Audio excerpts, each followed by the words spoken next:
Thank you so much for joining us for CBN NewsWatch. I'm Ephraim Graham. Ahead today, Israel rejects the growing calls from multiple countries for a Palestinian state, warning it would simply be a reward to Hamas for its terrorism, and it would eventually lead to terrorism in other countries as well. President Donald Trump also saying he's against a Palestinian state. And Netanyahu also saying he is working for the release of the hostages in Gaza, but saying one big obstacle to their freedom is Hamas. Here at home, our exclusive CBN News interview with House Speaker Mike Johnson, who says his faith in God and prayer are the reasons for his success in getting Trump's agenda through Congress. And our Studio 5 sneak peek at the latest adventures of those reformed criminals and wild animals, Mr. Wolf, Mr. Shark, and Mr. Snake, in the brand new The Bad Guys 2. All those stories and more right now on CBN NewsWatch. This is CBN NewsWatch. It is Wednesday, July 30th, going to begin this half hour with the growing international calls for a Palestinian state, including from Great Britain. Israel's Prime Minister Benjamin Netanyahu says establishing such a state would be a reward to Hamas for its terrorism.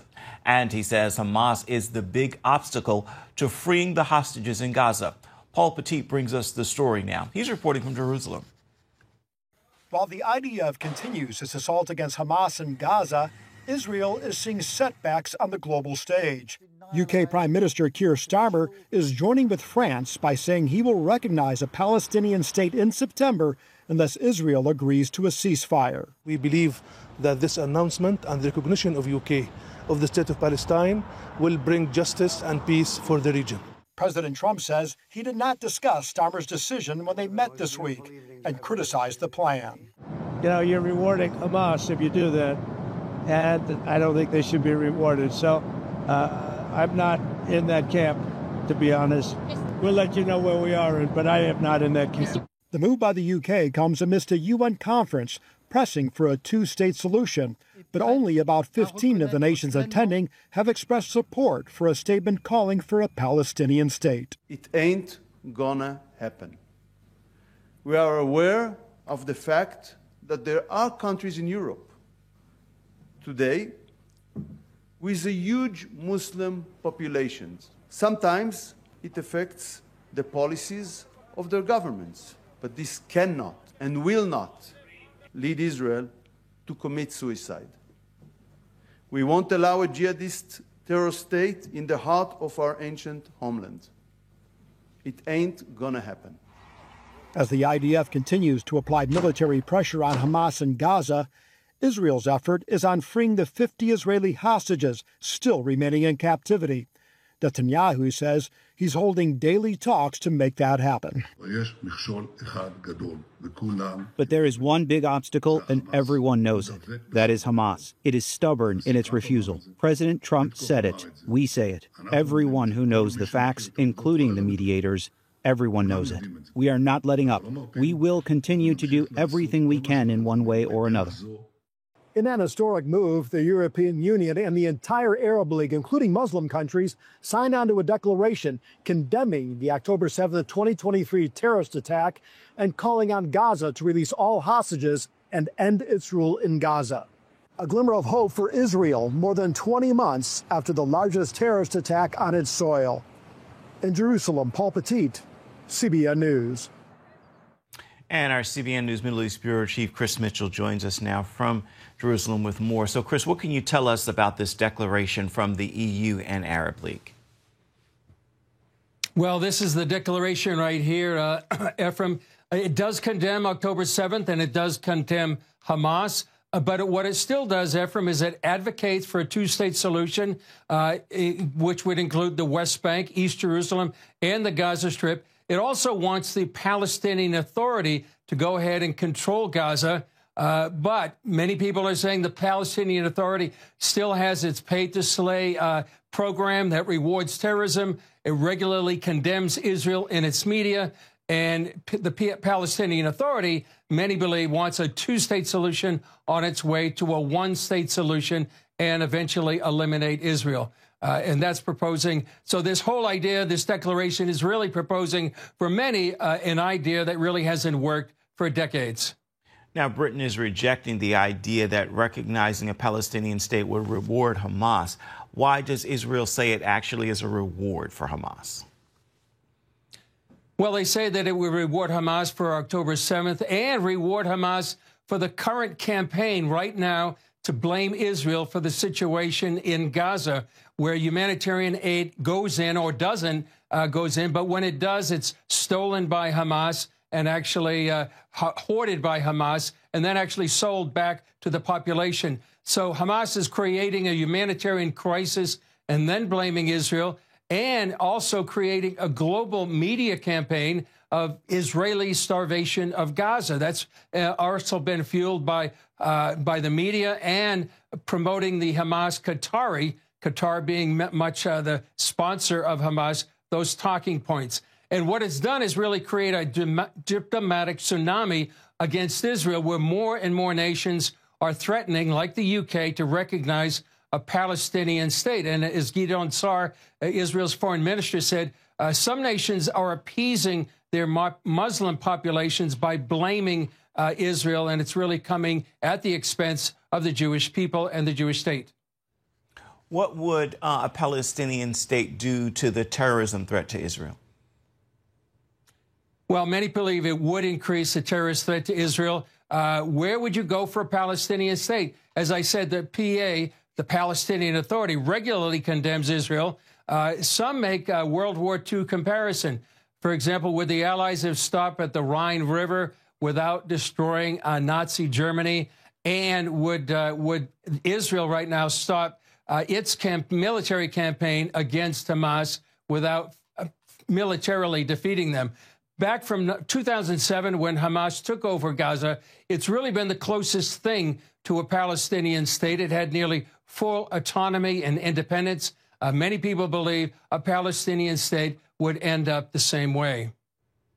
Chris, is the thinking in Israel Hamas will not agree to a hostage deal because it's the last bargaining chip it has? Is there still pressure in Israel to accept a deal to get them out? Yeah, well, first of all, yes, the thinking in Israel is that the hostage really are the last bargaining chip that Hamas has, and those are the lives of these men and women still in captivity, underground. So once they're gone, then Israel would have no restraints. And so it's the one way that Hamas still has to survive the war and also try to stay in power after the war. So these are the statements by the UK and others. So, yes, Israel is also under pressure to accept a deal, but we have President Trump, Middle East envoy Steve Witkoff, and then Prime Minister Benjamin Netanyahu, all blaming Hamas that there is no deal right now. Right now, Israel and its supporters really feel like they're under a sustained media and diplomatic siege, which is creating this diplomatic tsunami with more and more countries threatening to unilaterally recognize a Palestinian state. On the other hand, Ephraim, there's also a movement to declare sovereignty over Judea and Samaria by Israel. And so we'll see these two movements are going in opposition to each other. Israel is pushing ahead with its attacks on Hamas. How much is left of the Hamas military? Well, some people have estimates of 9,000 to 12,000 active fighters. That's on the low end. On the high end, there's estimates as many 20,000 Hamas fighters still there in the battle. But Hamas has lost control of most of the land of Gaza. Some estimate it only controls about 20% of Gaza right now, and that about 80% of its tunnel infrastructure has been destroyed. That's called the Gaza Metro. It spans 350 to 450 miles, but they still can fight these guerrilla-style operations that we have seen going on day by day. But the next phase of the military campaign by Israel may strive to eliminate Hamas altogether. All right, our CBN News Middle East Bureau Chief Chris Mitchell, thank you so much for your insights. Looking forward to talking with you in the days ahead. Coming up here at home, the Speaker of the House of Representatives is navigating one of the slimmest majorities in American history. Mike Johnson is driving the president's agenda through a polarized Congress, all while trying to keep the Republicans united. We're going to bring our exclusive interview with him when we come back. You're watching CBN NewsWatch.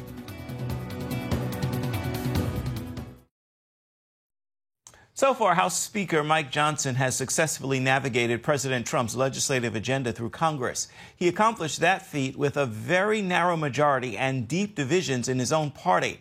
And he recently told CBN's chief political analyst David Brody the main reason for his success: prayer and faith in God. Let's finish the job for him. Vote yes on the bill. For Mike Johnson, cheers from fellow Republicans have been both heartfelt and well-earned. He's managed to squeeze out challenging legislative wins with virtually no room for error, just a 3-seat majority and a party full of divergent views. It culminated with delivering President Trump's big, beautiful bill right on July 4th. You've said all you've ever aspired to be was a fireman. And congrats, because you're Speaker of the House. You are now putting out literally 5 alarm fires every single day. What has this been like to kind of deal with getting all of this legislation, lots of different things passed, but the big, beautiful bill especially? What is the secret sauce, if you will? Well, for me, I'm pretty open about this. It's a matter of faith, you know.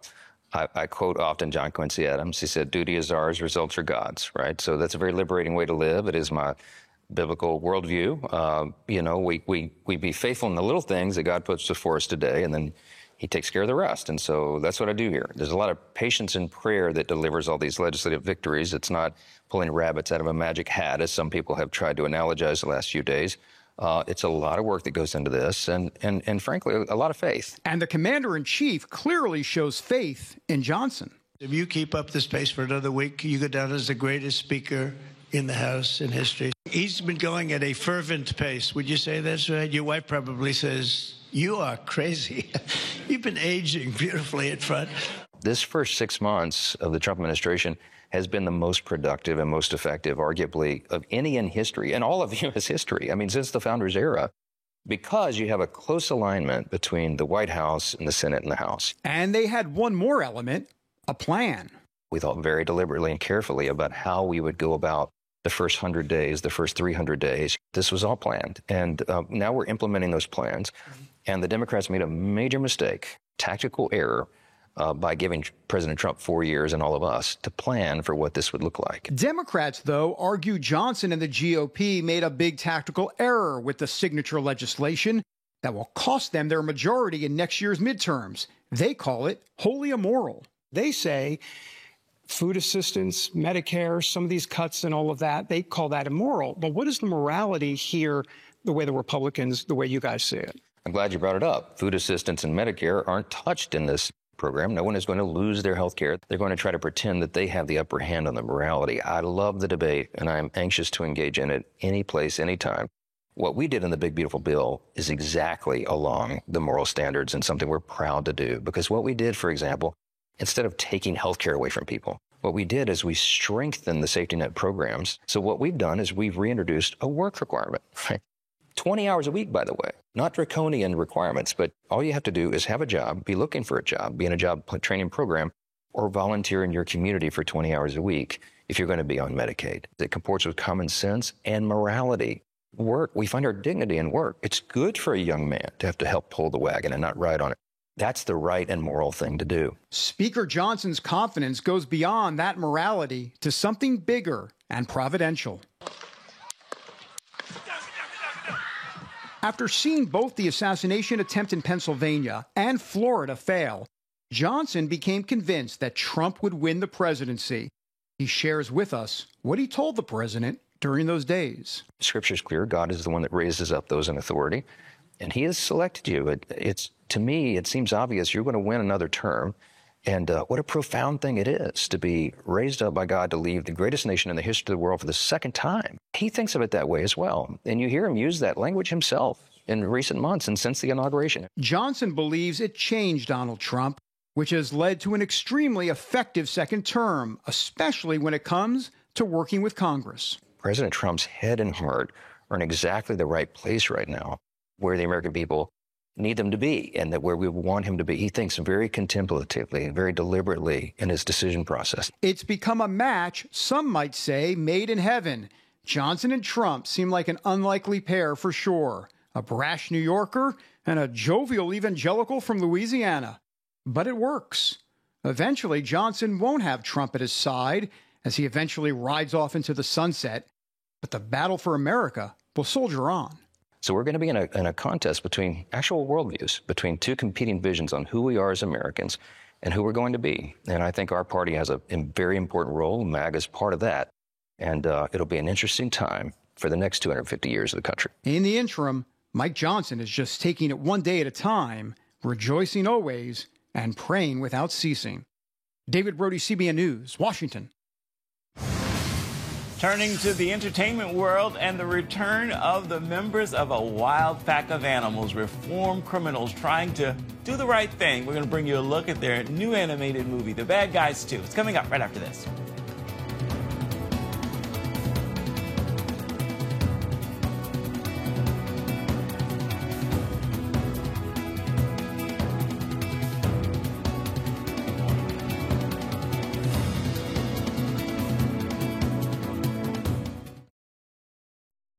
Welcome back to CBN NewsWatch. Our favorite felons, reformed criminals, Mr. Wolf, Mr. Shark, and Mr. Snake are back, and they are brought to life by the voices of Sam Rockwell, Craig Robinson, and Mark Maron. 3 members of the wild pack of animals trying so hard to be good in the new animated film, The Bad Guys 2. Welcome, everyone! Wow! When it came to being bad, we were pretty good. Who am I kidding? We were the best. So the bad guys are back. What's different this time around? We go to space. That's right. There's space involved. It seems like there's more action. It's the bad guys! Watch this. There's women characters, bad girls. I go through a spiritual transformation as Mr. Snake, so a lot of different stuff. These are different guys this time, but innately the same. Craig, what's the biggest difference for you? Some new characters that pop out, emerge for Shark. And Mr. Wolf? Yeah, I got to deal with Danielle. I mean, there's a whole thing with us now. We have this sort of dynamic, which is fun.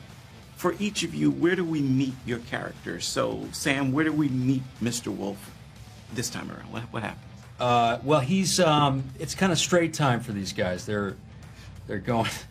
They're probation officers. They've gotten out of the joint. They're sort of trying to go straight and figure it out. It's not.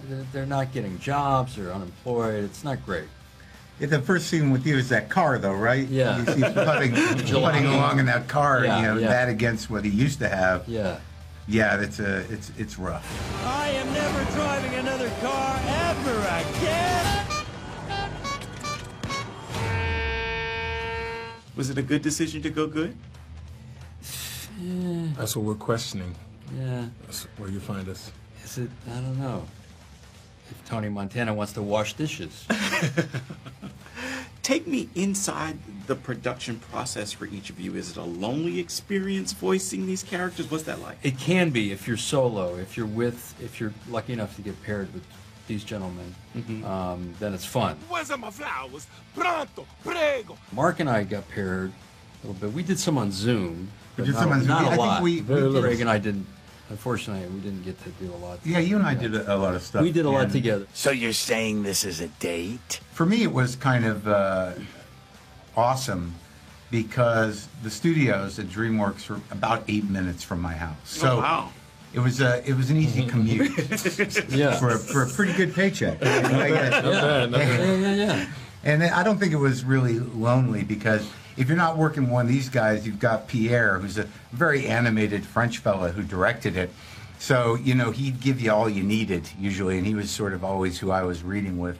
Me and Natasha did some in-person stuff and were able to get some chemistry going. I mean, that was really essential in the last movie with me and Sam, was to get in the room together one way or another to kind of generate a vibe and a chemistry and a pace. And I did the same with Natasha on this one. Real quick for each of you, how are you most like the characters you're voicing? How are you most like them in reality? Well, you guys do different voices. I'm just me, really. I mean, good choice. Yeah, you got like a thing going on. Yeah. You play different characters because you're the actor. And in real life, I use disguises. Who are you hiding? You're like Kevin Kline in Wild Wild West. Exactly. Yeah. This is a disguise right now. Yeah, right now it's a disguise. The Craig Roberts. Always acting. I love it. I guess I'm cranky. I'm told I am, and I think that I bring that to the snake. But I think he's striving to be a better person, which I am as well. Things sure have changed. Not everyone believes it, but the bad guys went good. I'm keeping my eye on you guys. What was that? I panicked, okay? I'm a panicker. The Bad Guys 2 will be in theaters nationwide this Friday. That is August 1st. Be sure and join us this evening for Studio 5 special as we continue our ride exploring Bad Guys 2. We're going to talk to the director of the film along with more cast members. Plus, we've got a few fun surprises to reveal. You can watch the new episode of Studio 5 on the CBN News channel at 8 Eastern. You can also watch it on the CBN News app, or you can find it on YouTube. Coming up, we're coming back with an encouraging word for your day ahead. Stay with us. Time now for your Wednesday word, and today's word is grace. Extend grace to yourself. Stop beating yourself up for your failures. Don't die in your shame. Get up. God's grace awaits. This is not the end of your story. There are more chapters to be written, but that can only happen if you turn the page. With grace, make today a wonderful Wednesday. Well, that will do it for this edition of CBN NewsWatch. You can always find more of our programs on the CBN News channel or online at cbnnews.com. You can find them in both places at any time. You can also let us know what you think about the stories you've seen today. Email us, newswatch@cbn.com. We'll see you back here same time tomorrow. Goodbye. God bless.